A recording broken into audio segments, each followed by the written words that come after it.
تاریخ اسلام کا یہ حقیقی ڈرامہ 23 مارچ 1179 کے روز سے شروع ہوتا ہے، جب سلطان صلاح الدین ایوبی کو مصر کا وائسرائے اور فوج کا کمانڈر ان چیف بنایا گیا۔ اسے اتنا بڑا رتبہ ایک تو اس لیے دیا گیا کہ وہ حکمرانوں کے گھروں کا نونہال تھا، اور دوسرا اس لیے کہ اوائل عمری میں ہی وہ فن حرب و ضرب کا ماہر ہو گیا تھا۔ سپاہ گری ورثے میں پائی تھی۔ سلطان صلاح الدین ایوبی رحمۃ اللہ علیہ کے معنوں میں حکمرانی بادشاہی نہیں، قوم کی عظمت اور فلاح و بہبود تھا۔ اس کا جب شعور بیدار ہوا تو پہلی خلش یہی محسوس کی کہ وہ یہ تھی کہ مسلمان حکمرانوں میں نہ صرف یہ کہ اتحاد نہیں، بلکہ وہ ایک دوسرے کی مدد کرنے سے بھی گریز کرتے تھے۔ وہ عیاش ہو گئے تھے۔ شراب اور عورت نے جہاں ان کی زندگی رنگین بنا رکھی تھی، وہاں عالم اسلام اور اس عظیم مذہب کا مستقبل تاریک ہو گیا تھا۔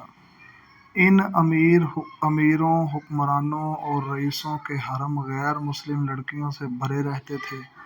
زیادہ تر لڑکیاں یہودی اور عیسائی تھیں، جن کو خاص تربیت دے کر ان حرموں میں داخل کیا گیا تھا۔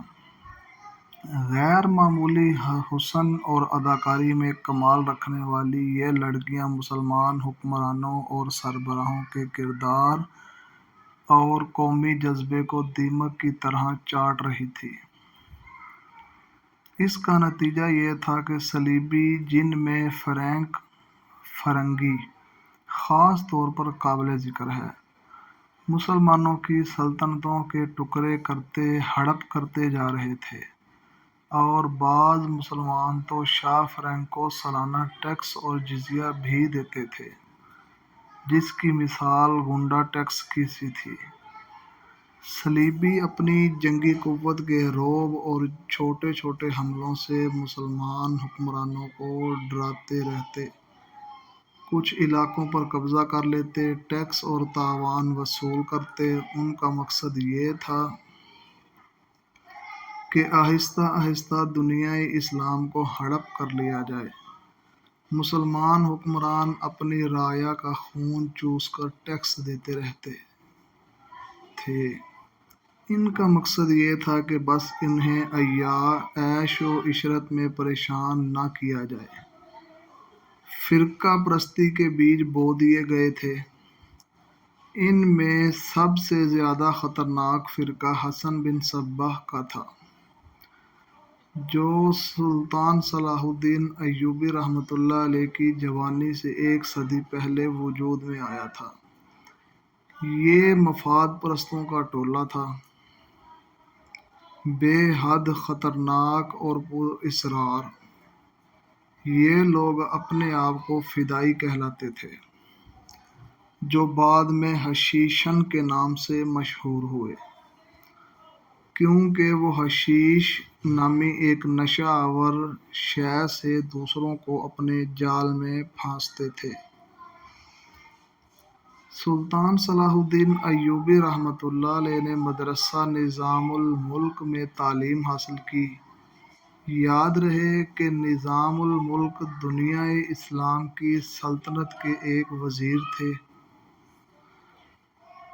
یہ مدرسہ انہوں نے تعمیر کیا، جس میں اسلامی تعلیم دی جاتی تھی اور بچوں کو اسلامی تاریخ اور نظریات سے بہرہ ور کیا جاتا تھا۔ ایک مورخ ابن الاطہر کے مطابق نظام الملک حسن بن صباح کے فدائیوں کا پہلا شکار ہوئے تھے، کیونکہ وہ رومیوں کی توسیع پسندی کی راہ میں چٹان بنے ہوئے تھے۔ رومیوں نے 1051 میں انہیں فدائیوں کے ہاتھوں قتل کرا دیا۔ ان کا مدرسہ قائم رہا، اور سلطان صلاح الدین ایوبی رحمۃ اللہ علیہ نے وہیں تعلیم حاصل کی۔ اسی عمر میں اس نے سپاہ گری کی تربیت اپنے بزرگوں سے لی۔ نور الدین زنگی نے اس کی جنگی چالیں سکھائی، ملک کے انتظامات کے سبق دیے اور ڈپلومیسی میں مہارت دی۔ اس تعلیم و تربیت نے اس کے اندر وہ جذبہ پیدا کر دیا جس نے آگے چل کر اسے صلیبیوں کے لیے بجلی بنا دیا۔ اوائل جوانی میں ہی اس نے وہ ذہانت اور اہلیت حاصل کر لی تھی جو ایک سالار اعظم کے لیے ضروری ہوتی ہے۔